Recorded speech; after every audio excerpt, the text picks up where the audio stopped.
movies or just kind of like sound design in general, it's like an obscure part of this development process. It doesn't matter if you're like new to games or even like experienced.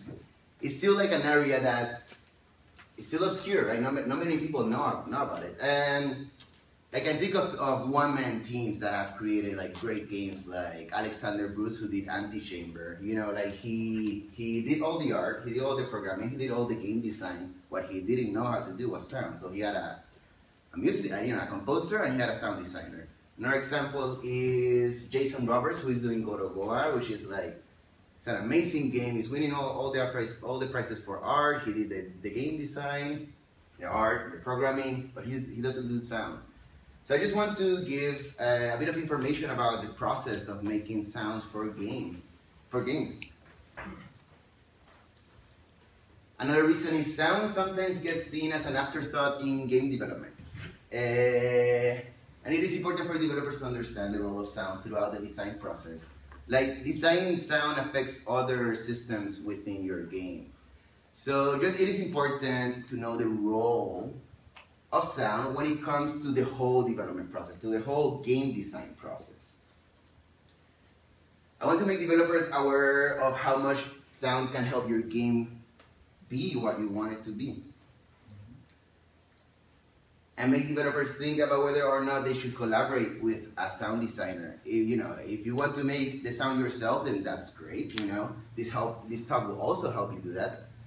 But also just think about, all right, do I want to work with somebody who's doing this kind of like as their thing, and they invest all their time thinking about it, so you can invest your time thinking about some other stuff.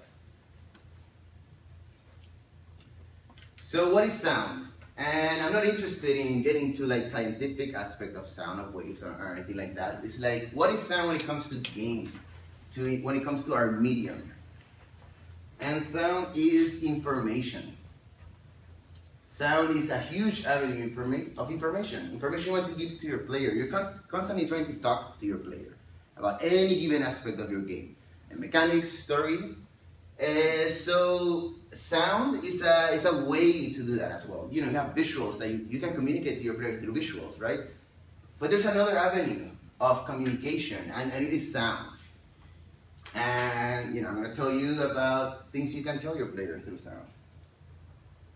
So I want to establish like a difference between the audience and a developer when it comes to perception of sound in games. So, all right, I had a professor in college when I was studying like audio. He was an audio post-production class for film. And one of the things he told us that really kind of like stuck with me was, if you do your job well as a sound designer, people won't notice it. And although this isn't true for everything sound design, there are things that you definitely want people to notice consciously. It is true for most of sound design. Because most of sound design does not get perceived on a conscious level. It's something that you just kind of like feel through. It helps you get with immersion. And that's something I'll talk about in a second. But it's like, I meet a lot of people in the street, right? And I tell them what I do, and they're a lot of times surprised that someone even does that, right? It's like, oh, well, I never thought that somebody puts sound. And this is more obvious in pictures, in movies, because, there's a set, and there's actors, and there's action on a set. So people just kind of assume that anything they hear on the movie it just came from set. But the truth is, they don't even go as far as assuming that it comes from set, because it's something that they just don't think about. It just is. It is the reality they represented, they just accept it. The audience doesn't think about sound in a conscious way, and that's okay. They don't need to. The information is getting to them regardless. What we want to tell them, they are receiving it, and they don't need to think about it in a conscious way. They will get immersed into the reality you are creating. And that brings me to the point that sound creates immersion. So everything in the world has sound. It's part of where we exist, the physics, right? Anything that's an action, you kind of can expect to hear something from it. If I do this, that didn't sound a lot, but if you're close enough, it makes a sound. So anything that has an action kind of has something accompanied to it. there is no such thing as silence in the real world. So there is this kind of like chamber called the Anechoic Chamber, and it got kind of like developed in a college somewhere. And this chamber is a room that cancels out all the sound from without, but it also has walls that cancels out all the sound within. And when a person walks in there, they immediately feel really weird. Their brain is not used to being in a space that is complete silence. And it's kind of like, if they spend long enough time, they start to hallucinate. And another curious thing is that they also start to hear their own bodies. They start to hear like their blood flow, they start to hear the intestines, the stomach. So that's just a point to, our brains are used to the noise that surrounds us. It is our reality. So in order to create a believable world, you need to have sound in it. Like sound brings the player into the game and makes him or her believe it's all real. It makes sense when things have sound. So back to the audience versus developer thing. What I want to tell you about this is that you are no longer the audience. You no longer have the luxury of non-awareness. Like you are now an active participator in this whole creation process. Like you're not a passive one. So I want you to start hearing games, to start hearing movies. I reference movies all the time, even though I work in games. Just like how do they do? How do they get an emotional response from me? How do they give me information that I need, and so you do it actively. You see pictures, you see games, and you start to take notice of what they're doing. So, because if you're gonna do it yourself, then you just get information. All right, I can do it this way. You're gonna have a sound designer. Then now you have something to talk to them about, So, all right, sound design is game design. It's part of the same process. And that brings you back to the point of like, it's not ideal to just ask for sound effects at the end of the design process. And that may work with movies because the way it works with a movie, you shoot it, you edit it, you put visual effects, and at the end of the whole process, you put sound, right? Because it's putting sound to picture. But games does not work like that. The sound designer will be designing systems, complex systems if need be, and all those systems that the sound design creates affects other systems in your game. Maybe the sound design that completes a role that you want it to complete, so that way you don't need to do that role with visuals, right? So it's like it's all this thing that affects everything else. And it's all part of the same process. It's all the game design. Sound will impact your game design and production schedule, so it's good to know this and plan for it. Sound will evolve as the game evolves. We want it to evolve. Therefore, give it the time and space to do so. And this doesn't mean that you need to bring in sound from like the birth of the game, right? If it's a game that depends a lot more on sound, then maybe you do want to do that if it's a musical game. But maybe it doesn't. Maybe it just depends less on sound. But if you're aware of it, then you can decide for yourself when to bring in a sound designer or when to start thinking about sound. So, all right, questions in game design and how sound can help answer them. I'm going to go through some questions and then I'm going to go through some examples of games that I've done. And I'll show you how I address these questions and how my thought process is when I'm designing any given aspect of the game. So what information do I want to provide about game mechanics to the player? You want your players to know the game mechanics, to learn them. So sound can help reinforce that learning process, whether it's just like learning through experience or like kind of like a straight up tutorial. Sound helps a lot with that. What story do I want to tell? So how do I use sound as a descriptive narrative element? In books, you have some authors that are really descriptive, right? Have this character going through the city and they'll describe to you what they're hearing, what they're smelling, how, like the weather, how many people are in the street. So this is a different medium where we don't have that. So how do you use sound as a way to describe characters, places, emotions, anything? What do I want to make the player feel? So what emotional response do I want to produce in a player? And I feel like horror is a very kind of like obvious genre where sound plays a huge role in making the player feel something. You know, jump scares, creating a tense environment, but the truth is sound can help any genre feel any sort of emotion. You know, if you have a forest, and I have a visual of a forest, and I need to make it sound a certain way. So if I want to make it feel really alive, I can just add a bunch of birds, add, kind of know, crickets, you know, have like little critters kind of like walking around. But what if I want to make it sound really desolate and put the player in a more introspective mood? And I can just put wind and, you know, some branches and some leaves kind of like, you know, going around. And it's the same visual, but I completely did a different type of sound design, and it puts the player into a different emotional space or physical space. You know, if it's not about emotions, it's about trying to tell the story of that specific forest. So alright, so I'm gonna show you a crypt art video. Then I'm gonna take you through my design process, and then I'll play it again so you can just hear what I just talked about. So this is the menu system, and I'll just play. I cannot put it full screen because then it doesn't like let me go back. So hopefully this is big enough.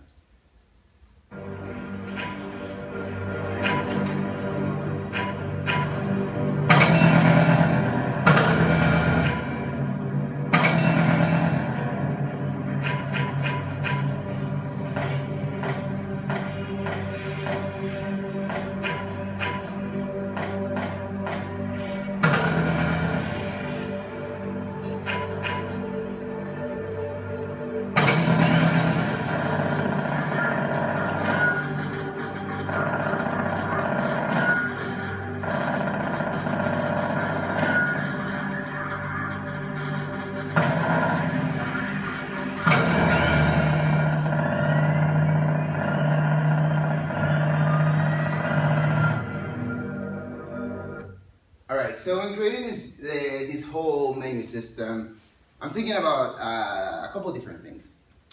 The first thing is that, alright, so the visuals are very simple, right? So I like that because it gives me this whole space to just create whatever I want when it comes to sound.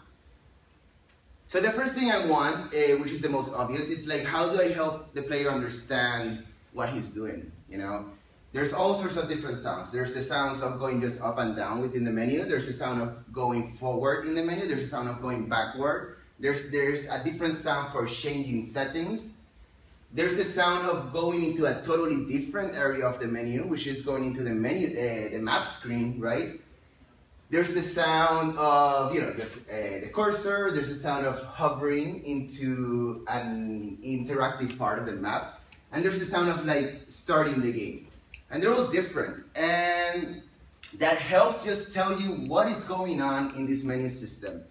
It helps you recognize if you're just navigating or changing an aspect of the menu, right, of a setting. It's just information that I'm giving you to help understand how the menu system works. So that's the more kind of like game mechanics part of it. There's a whole different side that kind of like goes into the background, which is, how do I want to make the player feel while he's in this menu system? So it's kind of like the story behind Crypt Article is that you are like a lone space freelancer. You're like a kind of like a bounty hunter, and you are alone in your spaceship, and you're gonna go invade these foreign ships that just kind of like came into space, and that's it, and that's your mission, right? So when I think about this, I just imagine this character in his cockpit, right, or her cockpit, and it's alone. It's kind of like you as a space freelancer alone in space. Your only relationship is with your ship. So it's like I create this ambience that reflects that solitude, and all the sounds when it comes to the computer, they're really present. So it's kind of like that's your only relationship, you know. And at a certain point, when you go into the map screen, you start to hear this voice, and it's kind of like buried under radio static, and it's unintelligible, and it's alien. And that's a certain mechanic that happens, you know, because that voice, you don't see it here because it's kind of like early development, but that voice starts to tell you instructions. And although the designers, in the end, they decided to actually hire voice actors and actually have dialogue, right? I love the idea that even though a voice came into the whole audio scene, it was an alien voice. It was a voice that you still felt detached from. You did not understand what he was saying. It's almost buried under the static, and you know there's a voice, but it doesn't come into your personal space. You still feel alone in space, right? So that's kind of like how I wanted to feel while I played this game, and the music in the background also reflects that solitude. I'm just gonna play it again so you kind of like see the stuff that I just talked about.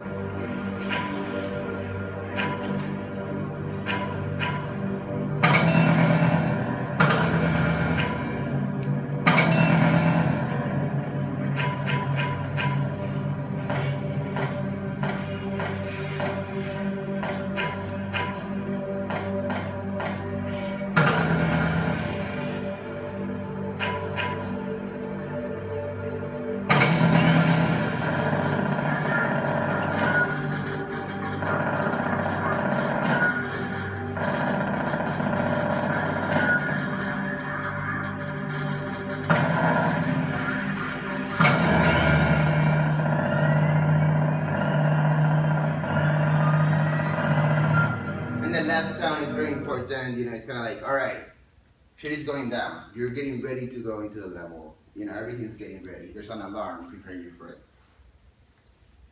So, all right, this is a totally different type of example with a totally different type of game. This is Never-Ending Nightmares, and what happens here is kind of like this character is going through nightmare after nightmare. Something horrible happens at the end, and he wakes up. And it's just like another nightmare. He wakes up into another nightmare. So this is kind of like one of the endings of a nightmare. I'll just play it and tell you what's going on.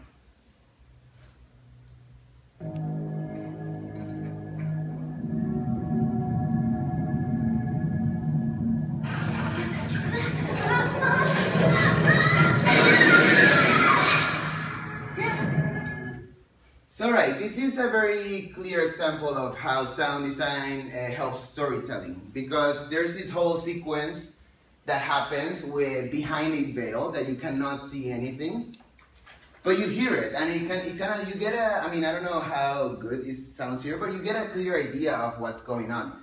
And I'm telling you a very specific narrative. And that is, you know, there's a boy wandering his own business, there's a mysterious shadow that comes over. In this shadow he encounters like this weird monster, and it's kind of like bloody. You hear blood coming from his mouth, and the boy starts to freak out. The monster kind of like drops some piece of meat in the floor, and he starts running towards the kid. The kid is losing his mind, and at the end he just gets destroyed. So this is just like, again, a good example of how sound design tells a narrative. And when the developer came to me, he just told me, hey, I don't know what I want you to do there. I just want the boy to die a horrible death. So I got excited about it. I was like, oh, cool. I get to tell my own story, right? I get to use my own creativity and storytelling to help aid this game in this very specific way. This is another game that is similar in the way, kind of like very narrative-oriented sound design. And I'll play a little bit of it, and then I'll stop it, and then I'll explain more. Honey, I told you not to order the shrimp! Alright, so this is a game we did for a game jam, and it's a game jam for Fantastic Arcade in Austin, Texas, and the game jam was all about shrimp and barfing. So, alright, so I have this friend who is a programmer, and he starts developing the idea, and he comes to me and he's like, oh, alright, so I have this idea of having two characters, and there's a toilet, and they're just kind of like trying to barf, and whoever gets the most barf into the toilet wins. So it's cool. So at this moment in my life, I was like really in love. So immediately when I hear these stories, like, it has to be a couple. And it has to be like in their honeymoon, you know, and we'll call it Lovesick. Oh yeah, it's awesome. And so I start to get excited about this narrative aspect of the game, and I start to wonder, wow, what would I be feeling if it was happening to me and my girlfriend at the time? You know, I would be trying to comfort her, and at the same time, it's kind of like all this conflict of emotions, of anger, because this is not the way your like wedding night is supposed to be. But you just got married, so you're happy about that, and at the same time, you feel horrible pain, and you love her, right? And there's all these things, and it's like, I really would love to be able to incorporate that into the game. So the way the mechanic works is, you know, you're barfing constantly. But if you press spacebar, you start to poop. And that propels you, right? So you stop barfing. I was like, all right, perfect. When they stop barfing, they can talk to one another. And talk, like, kind of like help each other go through this process together. So that's what I did. And then I just inserted lines of dialogue. And, you know, dialogue is part of it's sound design, you know? So anyways, that's how I was able to just convey this part of the story that I wanted to convey. Wait. I'm so sorry. Who's coming out with you? Stop throwing up on me. Get through this, honey. Don't tell our grandkids this story. This is going to bring us closer together.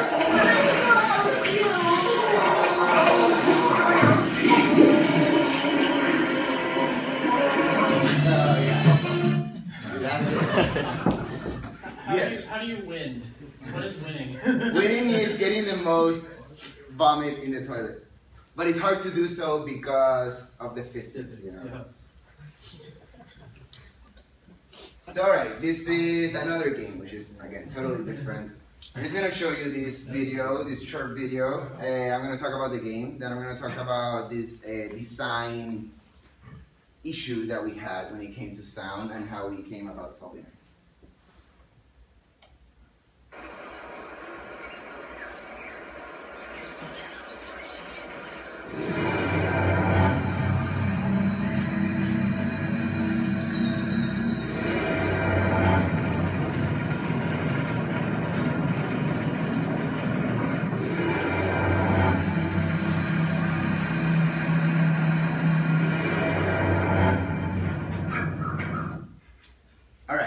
So in this game is called Miyagakure. It's all about, I guess I don't know what you call the tagline or whatever. It's called a puzzle platformer in 4 dimensions. And the way it works is you have kind of like these separate natural spaces that are all 3D, right? But they're all connected by what we call the 4th dimension. And the 4th dimension looks kind of like very weird and, I don't know, strange, but this character is able to do that. He's able to go into this 4th dimension and then go back into this natural space. So, my first instinct is to be like, alright, when it comes to sound design, I want the player to feel a contrast between being in a natural space, full of natural sounds, and being in the 4th dimension. The 4th dimension is going to sound alien, it's going to sound synthetic, it's going to sound spacey, and just strange. So this is the premise, right, of what I'm trying to achieve with sound design. And the game designer comes to me and he's like, hey, you know, in this game there's characters. There's characters all over the place, and they talk to you, and the characters are kind of like a really cool aspect of the game that I really love. It brings a lot of personality. So he starts telling me what he wants to do when it comes to the voices. And he wants to do voices like Animal Crossing. And if you've never heard Animal Crossing, this isn't a video, it's just a picture, but with a sound, because for some reason I couldn't get a video of it. But you'll hear it.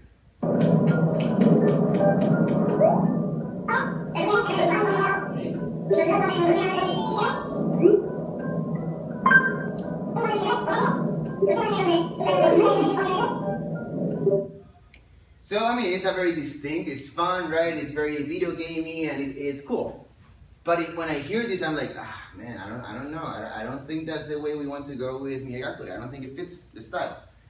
And you know, he's really pushing for it. I'm trying to really push back because it's really going against what I want to do with the sound design. And what was it that I wanted to do? I wanted to create the difference between a natural space and the fourth dimension, right? And to me, these characters that appear, they are part of the natural state, the natural place. They are humans. And so I want them to sound natural. And I didn't want just like straight up voiceover work and where you have an actor and they just talk everything. I didn't want that. That seemed like too much. You know, I wanted to kind of like short things, but that reflect a lot of personality. Another thing that I loved was I really liked the characters. I really liked what they had to say. Every one of them had like a really good personality, and I wanted to convey each kind of like specific personality. And when you have a voice like this, you kind of like assign the same personality to everyone because it's a very generic voice, right? And it's very monotone. So there's not a lot of emotional content when it comes to the sound. You get the emotional content from what you read. You know, if you have exclamation marks, if you have question marks, you get the emotional content through the context of what they're saying. So again, there was two reasons why I didn't want that. I wanted to convey personality, and I wanted to convey the contrast of a natural space and a natural character, and the fourth dimension. And the thing is, in this game, there are also fourth dimensional beings that look kind of like this. They're kind of like ever evolving weird geometric shapes. And for these voices, which I haven't done yet, so you won't listen to them, I did want a synthetic sound. I did want something more along the lines of Animal Crossing, you know, more stylized to fit what I'm doing. But yeah, for this, definitely, that helps me establish a contrast between a human talking and a fourth dimensional being talking. So in the end, what I did for the humans is this.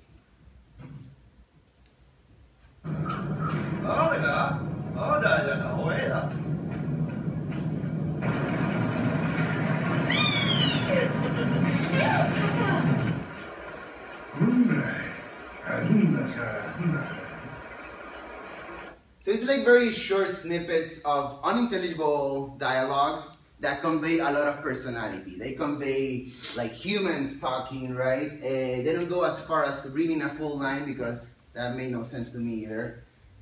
But so it got the job done. And again, when it comes to like the fourth dimensional beings, I'll do something more synthetic for it. So I thought that was very successful, and in the end, he liked it.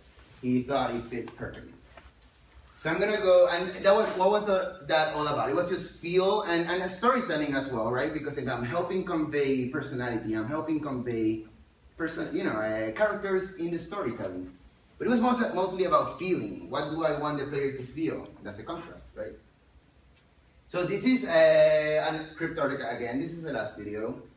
And this is a bunch of weapon sounds. And I'm just gonna go through them and then I'll talk a bit about what I was thinking.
They sound different enough from one another, it's easy to identify them.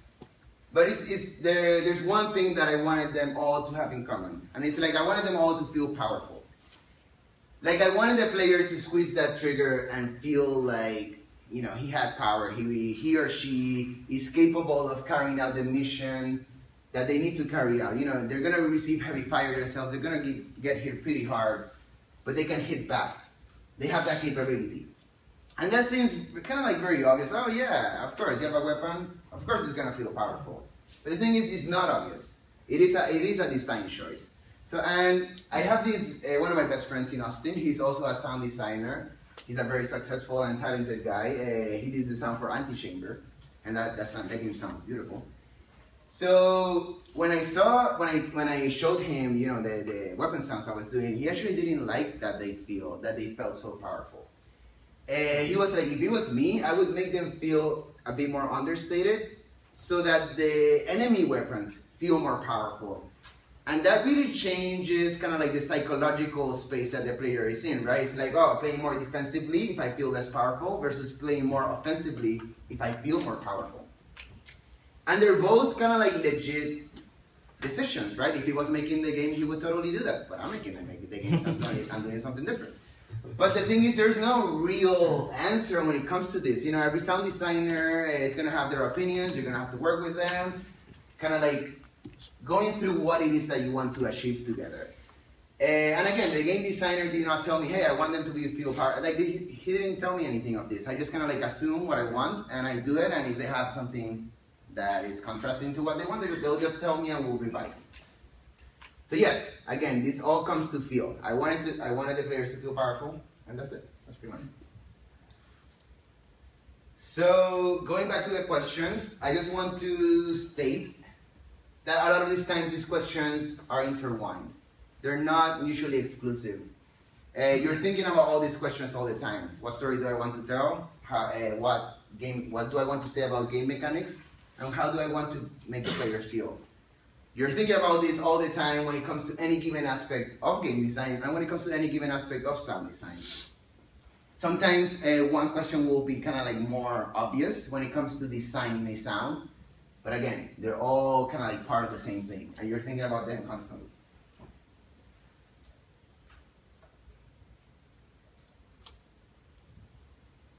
So in the end, to me as a sound designer, it's all about communication. What do I want to say about this character? What do I want to say about this place? What do I want to say about this game mechanic, about this event, about this item, etc., etc. I'm constantly in a dialogue with the player, right? As a game designer, right? You know, my aspect is sound, but I'm a game designer. I'm constantly trying to tell them things. So this is what it's all about. Sound is a huge part of this medium, so use it. If you don't know much about sound, find someone who does. And if you want to learn yourself, then that's great, that's awesome. But if you don't, then you don't have to do it. If you're thinking about all these other aspects of the game, then find somebody who does want to think about sound, who is passionate about it. This is an industry of collaboration, so collaborate away. Like, there's people everywhere that want to work together. I love the fact that I'm a freelancer and I get to work with all these different teams, and with each team, I learn something new about game design. And it's great. So another thing is, like, if you're using a sound designer, have an ongoing dialogue about all things involving in your game design. This will help him or her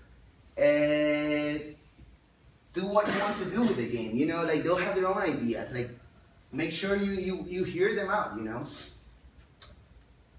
This is like somebody told me a few years ago that this was the era of friends in low places. And what that means is that you grow together.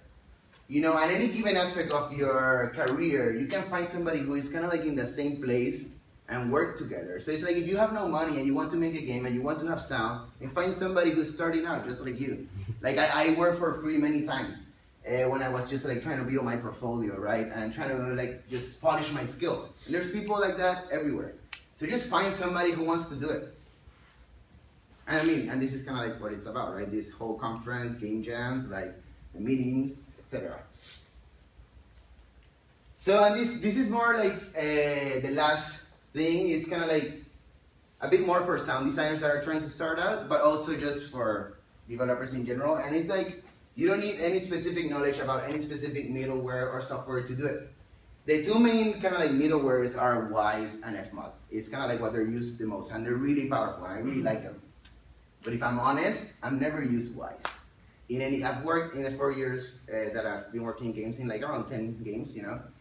And as much as I want to use Wise, nobody has provided it for me. You know, I'm not a programmer, right? I'm not like one of the main developers, so I don't get to really decide when it comes to that. I kind of like, I have to surrender to what they can do.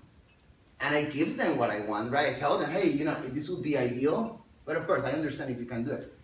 So, and when it comes to Fmod, the other one, I'm using it right now for the first time in a game that I'm starting, which is Miyagakure. So, and what about the other games? You know, kind of like Apotheon and Crypt Article, they're using Microsoft Exact, which is a super antiquated tool. It really sucks, but it's not stopping us from making a great sounding game. Never Ending Nightmares and their sequel they were making is all their proprietary stuff. Miyagakure is building his own engine, Gorogoa is building their own engine. So it's like, you just work with what you have. All you need to do, which is kind of like what everybody says in all talks, just do it, right? Just get involved with other game designers and start doing it. You need to learn how to think like a game designer when you're working with game designers. When you're working in games, you need to think about sound when it comes to non-linearity. It's not the same to think about a movie as it is to think about a game.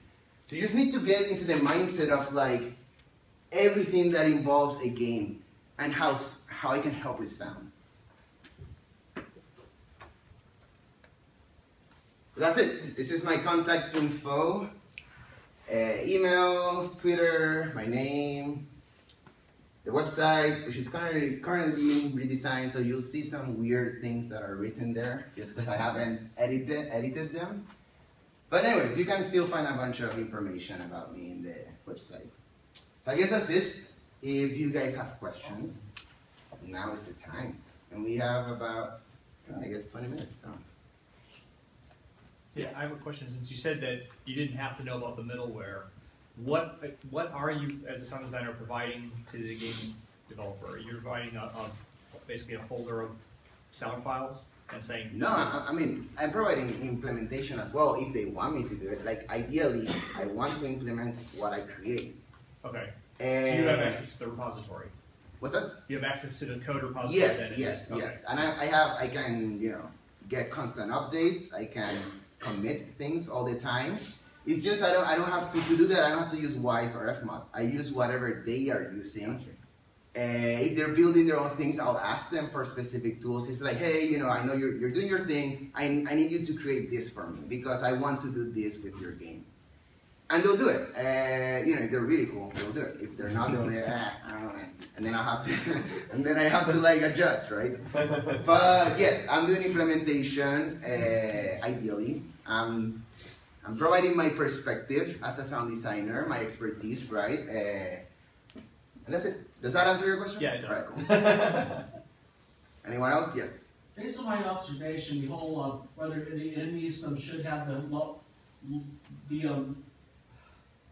louder gun sounds, or you should have louder gun sound. Sounds like it depends on whether you like the type of game. If it's a stealth game, then yeah, the enemies have a bigger gun sound. But if it's like the Contra 3, Let's Attack Aggressively, that you have the Yeah, I agree. I mean, game mechanics, the theme of the game genre, everything comes into play when designing sound for it.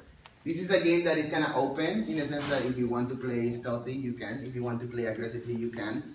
It's kind of like it doesn't fall into anything specific. So in the end, it was a matter of taste, you know, when it came to what I wanted to do. But yes, that is very correct what you're saying. Sound. How do you choose what sounds you want to prioritize in terms of like their importance over other sounds?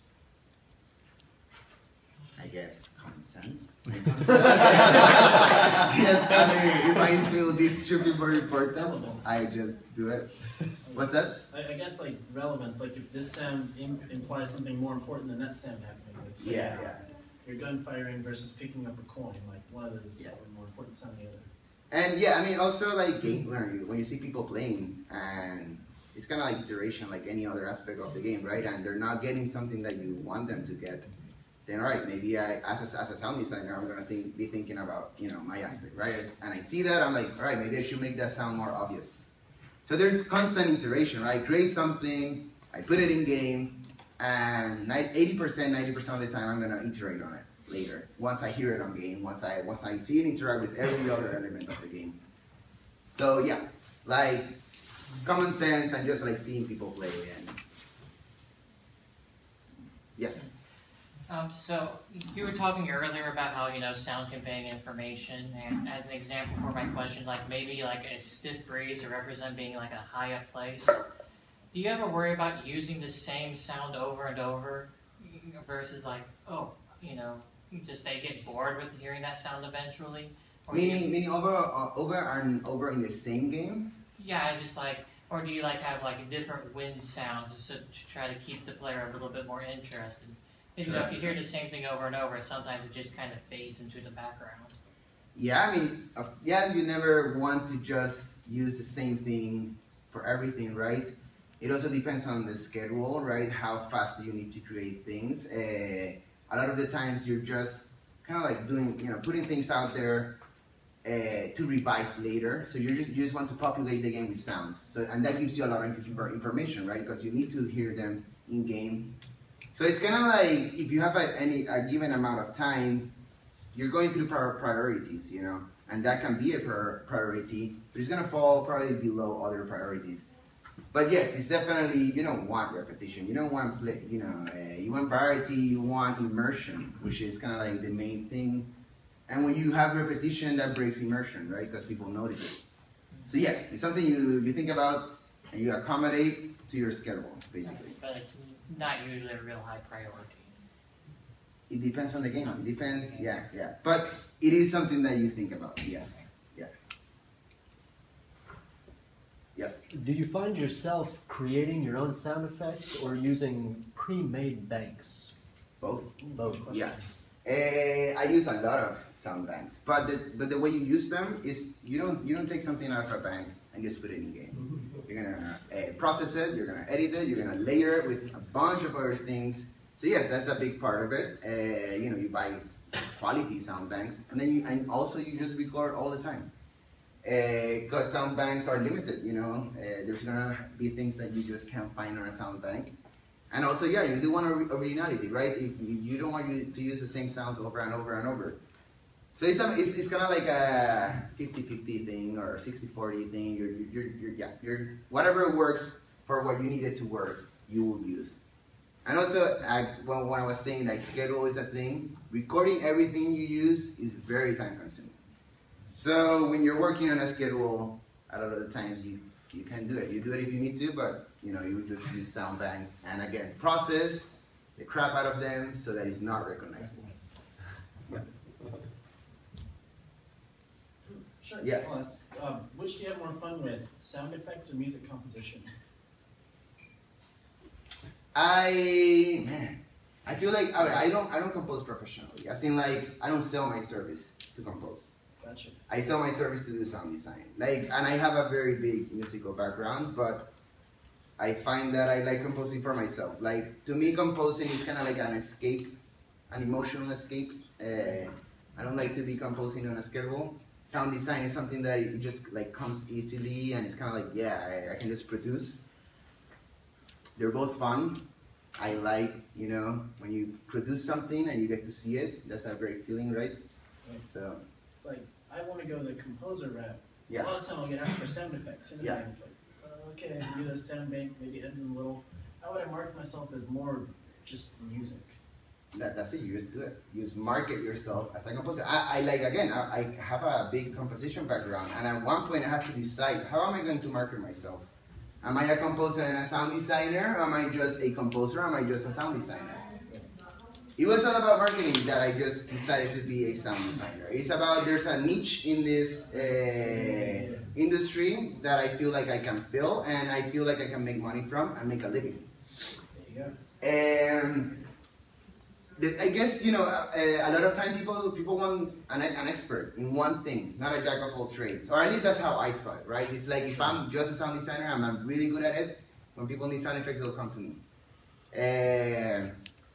So that's it. It was just a decision. You can just do it. Just market yourself as a composer. And when people ask you to do sound effects, you're like, hey, this isn't what I do. I can do it for you, but I'm a composer. Okay, cool. So it's not too rude to be like, hey, this is my area. No. That's not rude at all. Yeah. Yes. I guess, what's your setup? What's your kit that you're using to edit? All right, so I have many things, right? Let's see if I can show you my website. I can give you a.